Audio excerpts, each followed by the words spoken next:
নমস্কাৰ স্বাগতম জনাইছো মোৰ অন্য এটা নতুন ভিডিঅ'লৈ অন্য দিনৰ নিচিনাকৈ আজিও লৈ আহিছো আপোনালোকৰ কাৰণে কেইবাটাও গুৰুত্বপূৰ্ণ খবৰ গতিকে ভিডিঅ'টো সম্পূৰ্ণ চাই থাকিব ভিডিঅ'টো যদি ভাল লাগে লাইক এটা কৰি দিব আৰু যদি চেনেলটো লৈ প্ৰথমবাৰৰ কাৰণে আহিছে তেনেহলে চেনেলটো সাবস্ক্ৰাইব কৰিবলৈ একেবাৰে নাপাহৰিব কাৰণ চৰকাৰী আঁচনি চৰকাৰী খবৰ আৰু বিভিন্ন জিলাৰ গুৰুত্বপূৰ্ণ আপডেট মই সদায় লৈ আহো গতিকে এতিয়া ভিডিঅ'টো আৰম্ভ কৰোঁ আজিৰ প্ৰথমটো খবৰ হৈছে নেশ্যনেল স্কলাৰশ্বিপ যিসকল ছাত্ৰ ছাত্ৰীয়ে স্কলাৰশ্বিপ বিচাৰি আছে তেওঁলোকৰ বাবে আহিছে এটা ডাঙৰ আপডেট নেশ্যনেল স্কলাৰশ্বিপ পৰ্টেল অৰ্থাৎ NSP 2026-27 শিক্ষাবৰ্ষৰ স্কলাৰশ্বিপ এপ্লিকেশ্যন আৰম্ভ হৈছে এতিয়া NSP মানে কি নেশ্যনেল স্কলাৰশ্বিপ মানে কি NSP বা নেশ্যনেল স্কলাৰশ্বিপ পৰ্টেল হৈছে ভাৰত চৰকাৰৰ অফিচিয়েল স্কলাৰশ্বিপ পৰ্টেল ইয়াৰ জৰিয়তে কেন্দ্ৰীয় চৰকাৰৰ বিভিন্ন মন্ত্ৰালয়ৰ স্কলাৰশ্বিপৰ বাবে একেটা ৱেবছাইটৰ পৰা আবেদন কৰিব পাৰি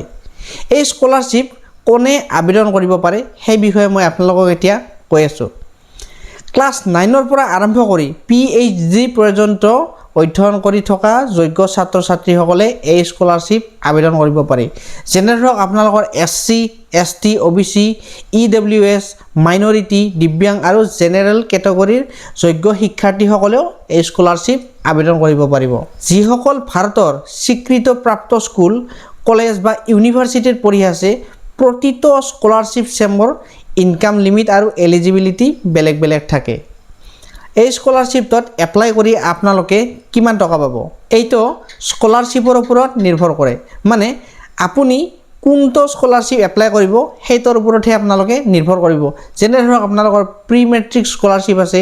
মানে যিসকল 9ত পঢ়ি আছে তেওঁলোকৰ বাবে পোষ্ট মেট্ৰিক স্কলাৰশ্বিপ আছে যিসকলে ক্লাছ 10 পাছ কৰিছে আৰু maintenance allowance central sector scholarship বছৰি প্ৰায় 10 ৰ পৰা 20,000 বা সেম অনুসৰি তাতকৈ অধিক হ'ব পাৰে টপ ক্লাছ এডুকেশ্যন চেমত টিউচন ফিজ হোষ্টেল ফিজ আৰু অন্যান্য খৰচ সামৰি ল'ব পাৰে এই স্কলাৰশ্বিপটোত অৰ্থাৎ সকলোৰে স্কলাৰশ্বিপ এমাউণ্ট একে নহয় বেলেগ বেলেগ হয় এই স্কলাৰশ্বিপ আবেদন কৰিবলৈ কি নথিপত্ৰ আপোনালোকক লাগিব আপোনালোকৰ যিটো কোৱালিফিকেশ্যন স্কুলৰ ডকুমেণ্টখিনিয়ে লাগে এইটো এপ্লাই কৰিলে যেনে ধৰক আপোনালোকৰ আধাৰ কাৰ্ডৰ সৈতে লিংক থকা mobile number one time registration কৰিব লাগিব এইটো স্কলাৰশ্বিপ এপ্লাই কৰিলে তাৰপিছত লাগিব আপোনালোকৰ bank account income certificate caste certificate যদি আপোনালোকে কোনোবা কাষ্টৰ হয় আৰু previous marksheet admission proof passport সাইজৰ ফটো একেখন হ'লে আপোনালোকে এই স্কলাৰশ্বিপটো এপ্লাই কৰিব পাৰিব এইটো স্কলাৰশ্বিপ আপোনালোকে কেনেকৈ আবেদন কৰিব অফিচিয়েল NSP পৰ্টেলত গৈ আপোনালোকে এপ্লাইটো কৰিব পাৰিব যদি আপোনালোকে নাজানে এপ্লাই কৰিব তেনেহলে আপোনালোকৰ যিটো CSC চেণ্টাৰ আছে ওচৰত নিকটৱৰ্তী CSC চেণ্টাৰ তাত গৈ আপোনালোকে এপ্লাই কৰিলে হৈ যাব বা আপোনালোকে তাত গৈ পেলাই ক'লেও আপোনালোকক কৈ দিব যদি আপুনি স্কলাৰশ্বিপৰ বাবে এলিজিবল হয় তেন্তে শেষ তাৰিখলৈ আপোনালোকে কি কৰিব অপেক্ষা নকৰিব একেই দিনতে আপোনালোকে এই এপ্লাইটো স্কলাৰশ্বিপটো কৰি ল'ব এতিয়া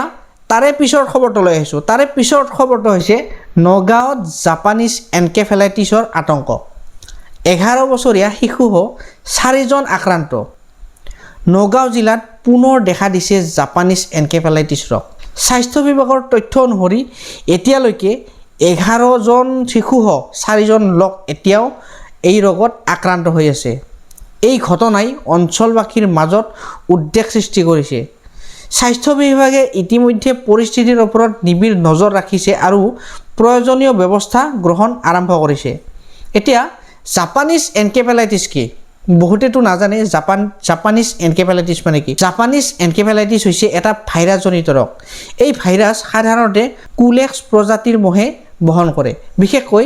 বৰষুণৰ সময়ত খেতি পথাৰত জমা পানী আৰু জলাশয়ৰ ওপৰত এই মহৰ সংখ্যা বৃদ্ধি পায় যাৰ ফলত সংক্ৰমণৰ আশংকাও বাঢ়ে এই মহে আপোনাক কামুৰে তেনেহলে এই লক্ষণসমূহ কি মহে কামুৰাৰ পিছত আপোনালোকৰ লক্ষণসমূহ কি মই আপোনালোকক এতিয়া কৈ আছোঁ তীব্ৰ জ্বৰ হ'ব পাৰে আপোনাৰ কামুৰাৰ পিছত মূৰৰ বিষ হ'ব পাৰে বমি হ'ব পাৰে অচেতন বা বিভ্ৰান্ত অৱস্থা হ'ব পাৰে মূৰ ঘূৰাব পাৰে ডিঙি শক্ত হৈ যাব পাৰে মানে শুকাই যাব পাৰে এই লক্ষণসমূহে যদি আপোনালোকক দেখা দিয়ে তেনেহলে দেৰি নকৰি ওচৰৰ চিকিৎসালয়ত আপোনালোকে কি কৰিব যোগাযোগ কৰিব সময়মতে যদি আপোনালোকে চিকিৎসা আৰম্ভ কৰে তেনেহলে কি হয় জটিলতা বহু পৰিমাণে কমি যায় মানে আপোনালোকৰ যিটো বীজাণু আছে মহৰ সেই বীজাণুটো দেহত সোনকালে বিয়পিব নোৱাৰে যদি আপোনালোকে সময়মতে চিকিৎসা কৰে ইয়াৰ পৰা আপোনালোকে সাৱধান কেনেকৈ হ'ব মহ নহা আপোনালোকে স্প্ৰে মাৰিব পাৰে ৰুমত তাৰপিছত সম্পূৰ্ণ হাত ভৰি ঢাকি থকা কাপোৰ আপোনালোকে পিন্ধিব পাৰে শিশুসকলক বিশেষভাৱে সুৰক্ষিত ৰাখক স্বাস্থ্য বিভাগে জনসাধাৰণক আতংকিত নহয় সজাগ থাকিবলৈ আহ্বান জনাইছে কোনো সন্দেহজনক লক্ষণ যদি আপোনালোকে দেখা দিয়ে নিজে ঔষধ নাখাই তৎক্ষণাত আপোনালোকে কি কৰিব চিকিৎসকৰ পৰামৰ্শ ল'ব বা আপোনালোকে হস্পিটালত লৈ যাব এতিয়া তাৰে পিছৰ খবৰটো লৈ আহিছোঁ তাৰে পিছৰ খবৰটো হ'ল আজি অসমৰ পৰা আহিছে এটা অতি চিন্তাজনক খবৰ ধাৰাসাৰ বৰষুণ আৰু অৰুণাচলৰ প্ৰদেশৰ পৰা নামি অহা বাঢ়নীয় পানীৰ ফলত ধেমাজি জিলাত ভয়াৱহ বান পৰিস্থিতিৰ সৃষ্টি হৈছে চিমেণ্ট নদীয়ে বিপদসীমা অতিক্ৰম কৰি বহু অঞ্চলৰ প্লাবিত কৰিছে ইয়াৰ ফলত জনজীৱন সম্পূৰ্ণভাৱে ব্যাহত হৈ গৈছে খবৰৰ মতে চিমেণ্ট নদীৰ বাঢ়নী পানীয়ে ধেমাজিৰ বহু গাঁও পানীৰ তলত লৈ গৈছে বহু পৰিয়ালে ঘৰ এৰি ওখ ঠাই আৰু সাহায্য শিবিৰত আশ্ৰয় ল'বলৈ বাধ্য হৈছে কৃষিভূমি পথ আৰু দৈনন্দিন জীৱনো এই বানৰ ফলত ব্যাপক ক্ষতিগ্ৰস্ত হৈছে আটাইতকৈ ডাঙৰ সমস্যাটো হৈছে যোগাযোগ ব্যৱস্থা ধেমাজিৰ চিমেণ্ট চাপৰিৰ ওচৰৰ নদীৰ প্ৰবল খহনীয়াৰ ফলত এটা ৰেলৱে দলঙৰ অংশ ক্ষতিগ্ৰস্ত হোৱাত এই পথেৰে চলাচল কৰা ৰেল সেৱা সাময়িকভাৱে বন্ধ ৰাখিবলগীয়া হৈছে ফলত কি হৈছে যাত্ৰীসকলৰ লগত স্থানীয় লোকসকলেও বহু সমস্যাৰ সন্মুখীন হৈছে ইয়াৰ মাজতে আন এটা দুখজনক ঘটনা পোহৰলৈ আহিছে চিমেণ্ট নদীৰ প্ৰবল খতত 4জন লোক উটি যোৱাৰ ঘটনা সংঘটিত হয় উদ্ধাৰকাৰী দলে 3জনক জীৱিত অৱস্থাত উদ্ধাৰ কৰিবলৈ সক্ষম হৈছে যদিও এজন এতিয়াও সন্ধানহীন বুলি জানিব পৰা গৈছে উদ্ধাৰ অভিযান অব্যাহত এতিয়াও আছে অসম ৰাজ্যিক দুৰ্যোগ ব্যৱস্থাপনা কৰ্তৃপক্ষ আৰু জিলা প্ৰশাসনে বানপানীৰ অঞ্চলসমূহত উদ্ধাৰ আৰু সাহায্য অভিযান বহু লোকক ইতিমধ্যে সাহায্য শিবিৰলৈ স্থানান্তৰ কৰা হৈছে আৰু খাদ্য খোৱা পানী তথা প্ৰয়োজনীয় সামগ্ৰী যোগান ধৰাৰ ব্যৱস্থা কৰা হৈছে বতৰ বিভাগে আগন্তুক দিনতো কিছু ঠাইত বৰষুণ অব্যাহত থকাৰ সম্ভাৱনা প্ৰকাশ কৰিছে সেইবাবে নদীৰ কাষৰীয়া অঞ্চলত বাস কৰা লোকসকলক বিশেষ সাৱধানতা অৱলম্বন কৰিবলৈ প্ৰশাসনে আহ্বান জনাইছে এই আছিল ধেমাজিৰ শেহতীয়া বান পৰিস্থিতিৰ আপডেট নতুন তথ্য আহিলে আমি আপোনালোকক নিশ্চয় সৰ্বপ্ৰথমে জনাম আজিৰ এটা অতি গুৰুত্বপূৰ্ণ খবৰ লৈ আহিছোঁ বিশেষকৈ যিসকল APSC বা আন চৰকাৰী চাকৰিৰ পৰীক্ষাৰ বাবে প্ৰস্তুতি চলাই আছে তেওঁলোকৰ বাবে এই খবৰটো অতি আনন্দৰ অসম চৰকাৰে চৰকাৰী নিযুক্তি ব্যৱস্থাক অধিক স্বচ্ছ দ্ৰুত আৰু ডিজিটেল কৰাৰ দিশত আন এটা ডাঙৰ পদক্ষেপ গ্ৰহণ কৰিছে মুখ্যমন্ত্ৰী ডক্টৰ হিমন্ত বিশ্ব শৰ্মাই ঘোষণা কৰিছে যে এতিয়াৰ পৰা আসাম পাব্লিক সাৰ্ভিস কমিশন অৰ্থাৎ APSCৰ ডকুমেণ্ট ভেৰিফিকেশ্যন ব্যৱস্থা ডিজিলকাৰৰ সৈতে সংযুক্ত কৰা হৈছে ইয়াৰ অৰ্থ কি তাৰমানে মই আপোনালোকক এতিয়া কৈ আছোঁ আগতে APSCৰ ইণ্টাৰভিউ বা ডকুমেণ্ট ভেৰিফিকেশ্যনৰ সময়ত প্ৰাৰ্থীসকলে marksheet certificate admit card caste certificate residence certificate গাঁওবুঢ়া চাৰ্টিফিকেট বহু অৰিজিনেল ডকুমেণ্ট লৈ যাবলগীয়া হৈছিল তেওঁৰ লগত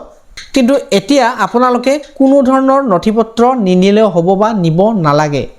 এতিয়া ডিজিলকাৰত উপলব্ধ ডিজিটেল ডকুমেণ্ট APSCয়ে পোনপটীয়াকৈ ভেৰিফিকেশ্যন কৰিব পাৰিব অৰ্থাৎ বহু ক্ষেত্ৰত ফিজিকেল ডকুমেণ্ট বহন কৰাৰ প্ৰয়োজন কমি যাব আৰু ভেৰিফিকেশ্যন প্ৰচেছ অধিক সহজ আৰু দ্ৰুত হ'ব লগতে ভুৱা চাৰ্টিফিকেট ব্যৱহাৰৰ সম্ভাৱনাও যথেষ্ট হ্ৰাস পাব বহুতে নাজানে যে ডিজিলকাৰ মানে কি ডিজিলকাৰ হৈছে ভাৰত চৰকাৰৰ এটা সুৰক্ষিত ডিজিটেল প্লেটফৰ্ম য'ত নাগৰিকে নিজৰ marksheet Aadhaar card driving licence PAN card আৰু বিভিন্ন চৰকাৰী নথিপত্ৰ ডিজিটেল ৰূপত সংৰক্ষণ কৰিব পাৰে এই নথিসমূহ সংশ্লিষ্ট ইছুইং অথৰিটিৰ পৰা ডিজিটেল ফৰ্মত আহে সেয়ে ইয়াক অথেণ্টিক ডকুমেণ্ট হিচাপে গণ্য কৰা হয় APSC প্ৰাৰ্থীসকলৰ বাবে কি লাভ হ'ব এইটো কাম কৰাৰ ফলত ডকুমেণ্ট ভেৰিফিকেশ্যন অধিক দ্ৰুত হ'ব কাগজপত্ৰ হেৰুৱাৰ চিন্তা কমি যাব ভুৱা দাখিলৰ সুযোগ হ্ৰাস পাব পেপাৰলেছ ভেৰিফিকেশ্যনৰ ফলত সময় আৰু খৰচ দুয়োটাই ৰাহি হ'ব সমগ্ৰ ৰিকুৱাৰমেণ্ট প্ৰচেছ অধিক স্বচ্ছ হ'ব যদি আপুনি APSC বা ভৱিষ্যতে অসম চৰকাৰৰ যিকোনো চাকৰিৰ বাবে প্ৰস্তুতি চলাই আছে তেন্তে এতিয়াৰ পৰাই আপুনি আপোনাৰ ডিজিলকাৰ একাউণ্ট আপডেট কৰি সকলো প্ৰয়োজনীয় ডকুমেণ্ট লিংক কৰি ৰখাটো ভাল হ'ব কাৰণ কেতিয়া আপোনালোকক এই ডিজিলকাৰৰ প্ৰয়োজন হয় আপোনালোকে হয়তো গম নাপাব এতিয়া তাৰে পিছৰ খবৰটো ওলাই পৰিছে জাৰ্মান ব্লগাৰৰ মুখত অসমৰ প্ৰশংসা কি ক'লে মষ্ট আণ্ডাৰৰেটেড আসাম আজি এটা খবৰ লৈ আহিছোঁ যেতিয়া অসমক লৈ বিভিন্ন ধৰণৰ খবৰ আহি আছে তেতিয়া বিদেশৰ এজন ভ্ৰমণকাৰীয়ে অসমৰ প্ৰশংসা কৰাটো নিশ্চয় আমাৰ বাবে গৌৰৱৰ বিষয় শেহতীয়াকৈ এজন জাৰ্মান ব্লগাৰে অসম ভ্ৰমণ কৰি নিজৰ অভিজ্ঞতা সামাজিক মাধ্যমত শ্বেয়াৰ কৰিছে তেওঁৰ মতে ভাৰতৰ ভিতৰত অসম হৈছে এনে এক ৰাজ্য যিখন এতিয়াও পৰ্যটকৰ দৃষ্টিৰ বাহিৰত আছে কিন্তু ইয়াৰ প্ৰাকৃতিক সৌন্দৰ্য সেউজীয়া পৰিৱেশ নদী চাহ বাগিচা বন্যপ্ৰাণী আৰু নতুন আন্তৰিক ব্যৱহাৰে তেওঁক মুগ্ধ কৰিছে ব্লগাৰজনে বিশেষকৈ উল্লেখ কৰিছে যে অসমত অহাৰ আগতে তেওঁৰ ইমান বেছি ধাৰণা নাছিল কিন্তু ইয়াত আহি তেওঁ অনুভৱ কৰিলে যে অসম কেৱল এখন ৰাজ্য নহয় ই এক অনন্য সংস্কৃতি সুন্দৰ প্ৰকৃতি আৰু অতিথ্যৰ মিলনভূমি তেওঁ স্থানীয় খাদ্যৰ প্ৰশংসা কৰিছে অসম পৰম্পৰাগত আহাৰ স্থানীয় বজাৰ আৰু গ্ৰাম্য জীৱনৰ তেওঁৰ বাবে এক নতুন অভিজ্ঞতা আছিল ইয়াৰ উপৰিও স্থানীয় মানুহে যি আন্তৰিকতাৰে তেওঁক আদৰণি জনাইছে সেই কথাও তেওঁ বিশেষভাৱে উল্লেখ কৰিছে ব্লগাৰজনৰ মতে যিসকল বিদেশী বা ভাৰতৰ আন ৰাজ্যৰ মানুহে নতুন ঠাই বিচাৰি ফুৰে তেওঁলোকৰ তালিকাত অসম নিশ্চিতভাৱে থাকিব লাগে বুলি তেওঁ জনাইছে এনেধৰণৰ ইতিবাচক অভিজ্ঞতাই অসমৰ পৰ্যটন উদ্যোগৰ বাবে এটা শুভ সংকেত যেতিয়া বিদেশী পৰ্যটকসকলে নিজৰ বাস্তৱ অভিজ্ঞতা বিশ্বৰ আগত তুলি ধৰে তেতিয়া অসমক নতুনকৈ চিনি পোৱাৰ সুযোগ সৃষ্টি হয় আপোনালোকৰ মতে অসমত ঘূৰিবলৈ কোনটো ঠাই আটাইতকৈ ধুনীয়া কমেণ্ট কৰি জনাবচোন যদি ভিডিঅ'টো ভাল লাগিল তেনেহ'লে ভিডিঅ'টো এটা লাইক কৰি দিব আৰু যদি চেনেলটোলৈ প্ৰথমবাৰৰ কাৰণে আহিছে তেনেহ'লে মোৰ চেনেলটো আপোনালোকে ছাবস্ক্ৰাইব কৰিবলৈ একেবাৰে নাপাহৰিব কাৰণ চৰকাৰী চাকৰি চৰকাৰী খবৰ আৰু বিভিন্ন জিলাৰ আপডেট সদায় মই আপোনালোকৰ কাৰণে সৰ্বপ্ৰথমে লৈ আহোঁ গতিকে আজিলৈ ধন্যবাদ লগ পাম পুনৰ এটা গুৰুত্বপূৰ্ণ ভিডিঅ'ত